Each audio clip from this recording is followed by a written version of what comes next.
Olá, você que é inscrito no canal do LDS Advogados. E o vídeo de hoje é um pouco diferente. A gente tem recebido muitas perguntas nos comentários dos vídeos que a gente publica e a gente entendeu que valia a pena fazer um compilado de respostas. A gente já respondeu todo mundo, mas talvez a pergunta de alguém também seja a sua dúvida. O Alexandre Magno perguntou o seguinte: sargento do Exército de carreira pode acumular cargo de professor do Distrito Federal? Ele fez essa pergunta no vídeo em que eu trouxe as dúvidas mais frequentes sobre acumulação de cargos públicos. A resposta que eu dei ao Alexandre e aqui para você, caso você tenha uma dúvida parecida, é a seguinte: não pode. As regras de acumulação do artigo 37 da Constituição não se aplicam aos militares. Existem exceções, como na área de saúde, mas nesse caso específico a acumulação é ilegal, infelizmente. Se você quiser saber mais sobre que regras são essas e as exceções, sugiro assistir o vídeo que já está na playlist Servidores Públicos aqui do canal. Outra pergunta muito boa agora vinda da Laís Tedim, no vídeo que o Matheus aqui da nossa equipe fez sobre o direito de férias de servidores comissionados é a seguinte: e quando muda o governo? Se mudar o governo, mas o vínculo for mantido, ou seja, a pessoa continuar no cargo, não muda nada. O que acontece é que normalmente quando tem mudança de governo, como aconteceu agora nas prefeituras no começo de 2025, os comissionados são exonerados e logo depois renomeados. A princípio, com a exoneração, os servidores recebem o acerto com o pagamento de férias e 13º proporcionais. Nem todos são renomeados. Daí, formalmente, é um novo vínculo e o período aquisitivo de férias e 13º também começa do zero. O que eu oriento, portanto, é que o servidor esteja atento quanto ao recebimento desse acerto. Se ele não recebeu o acerto na exoneração, daí é possível entender que houve continuidade nos vínculos.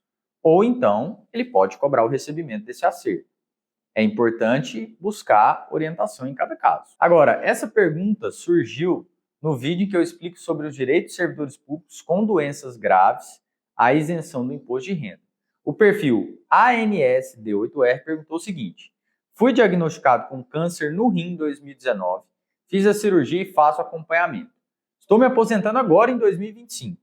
Tenho o direito de pedir a isenção do imposto de renda? Adquirir câncer antes de aposentar? E a resposta é sim, tem direito. O senhor não precisa estar doente para ter direito à isenção.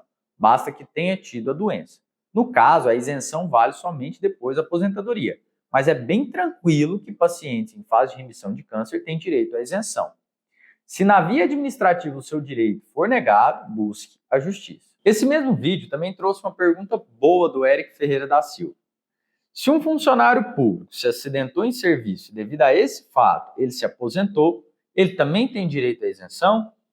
Com certeza, Eric. O rol legal fala expressamente em aposentadoria motivada por acidente em serviço e os percebidos pelos portadores de moléstia profissional.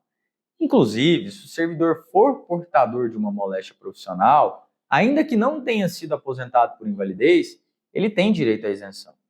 Aqui no escritório, nós já tivemos o caso de um policial militar que ficou parcialmente surdo por causa do trabalho na polícia e nós conseguimos a isenção para ele, mesmo que a surdez não esteja listada entre as doenças que dão direito à isenção. A Maria da Penha Alves também quis saber se espondilite anquilosante dá direito à isenção do imposto de renda.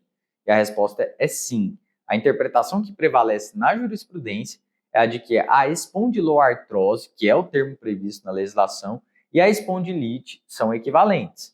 Portanto, há o direito à isenção. Bom, o assunto agora é abono de permanência. O Ricardo comentou o seguinte: eu terei os requisitos para solicitar o abono em janeiro de 2026. A modalidade é 10 anos de serviço público, 5 anos na função e 65 anos, e terei esse direito. No RPPS, disseram que não terei direito nessa modalidade de aposentadoria. Será que terei o direito? Olha, Ricardo, essa regra de 65 anos de idade, 10 de serviço público e 5 no cargo, é a regra da aposentadoria por idade com proventos proporcionais ao tempo de contribuição. E indica que não houve reforma da Previdência no seu regime próprio. A regra que dá direito ao abono é a regra da aposentadoria por idade e tempo de contribuição com proventos integrais. Essa regra exige 60 anos de idade, 35 de contribuição, 10 de serviço público e 5 anos no cargo. Então, resumindo, pela regra da aposentadoria proporcional, o Ricardo não tem direito ao abono, a não ser que exista uma regra específica no ente dele que permita isso, o que não parece ser o caso, infelizmente. E só para finalizar, no caso do Ricardo, nós estamos falando de um regime próprio que não passou pela reforma.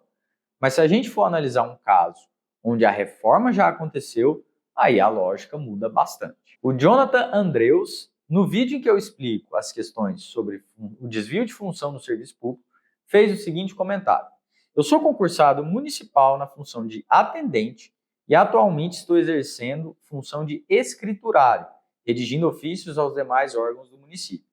Isso é desvio de função? Pois aqui no município existem 2 concursos, atendente e escriturário, com base salarial diferente. No caso, o escriturário ganha mais. Jonatas, provavelmente você está sim em desvio de função. A prova cabal é verificar a lei que descreve as atribuições de cada cargo. Se o cargo de atendente não tiver a atribuição de redigir ofícios e o cargo de escriturário tiver essa atribuição, o desvio está configurado. Mas é claro que é fundamental comprovar esse desvio, seja por uma portaria ou decreto que te colocou na função, seja por meio da comprovação de que você redige as minutas. Conseguindo fazer essa prova, você tem o direito de cobrar o recebimento do salário de escriturário, inclusive os retroativos dos últimos 5 anos. Bom, no vídeo sobre acerto trabalhista do servidor público, o perfil Conselheira do Futuro fez o seguinte questionamento: mas se teve afastamentos e perdeu licença-prêmio não gozada, tem direito de receber depois? Bom, depende da lei específica do seu ente. É comum que a lei específica estabeleça que se o servidor ficar afastado durante um determinado tempo, ainda que esse afastamento seja remunerado e considerado como tempo de efetivo exercício no cargo, ele realmente perde a licença-prêmio. Tem que ser analisado o caso específico, inclusive se o tipo de afastamento realmente pode prejudicar o direito à licença-prêmio. O direito à indenização pelas licenças-prêmio não gozadas pressupõe que o servidor tinha direito às licenças-prêmio. Se por qualquer razão ele não chegou a adquirir o direito a uma licença-prêmio, ou mais de uma, aí não tem como cobrar depois aquilo que não foi adquirido durante o período de trabalho. E para finalizar, uma dúvida sobre a aposentadoria de policiais depois da reforma da Previdência de 2019. A pergunta é do Alexandre Vilar. No caso do militar das Forças Armadas que ingressou no serviço ativo antes da promulgação da reforma e toma posse em cargo de policial legislativo, ele será abarcado pela primeira regra de transição, aquela que prevê a Lei Complementar 51? Alexandre, existe uma polêmica se o militar das Forças Armadas é mesmo considerado como titular de cargo efetivo.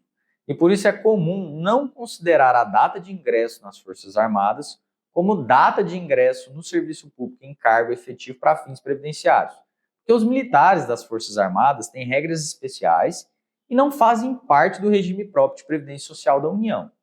No entanto, existem decisões judiciais que são favoráveis, entendendo que para definir a data de ingresso no serviço público, o ingresso nas Forças Armadas deve sim ser levado em consideração, mas desde que não haja interrupção entre os vínculos. Isso significa que você tem que sair de um cargo e entrar no outro de imediato, de preferência exonerando em um dia e tomando posse no outro. Bom, é isso, pessoal. Ficamos felizes e gratos por confiar em nós para responder a sua dúvida. E eu te convido a continuar nos acompanhando aqui, deixando as suas dúvidas em cada um dos nossos vídeos, para que a gente possa responder. E se sobre o que eu falei nesse vídeo ainda há alguma questão a ser esclarecida, deixe a sua pergunta aqui ou procure a orientação jurídica de um advogado especializado em direito dos servidores públicos para analisar o seu caso específico. Se você gostou desse vídeo, deixe seu like, se inscreva no canal para sempre ficar atualizado sobre seus direitos como servidor público. Até a próxima!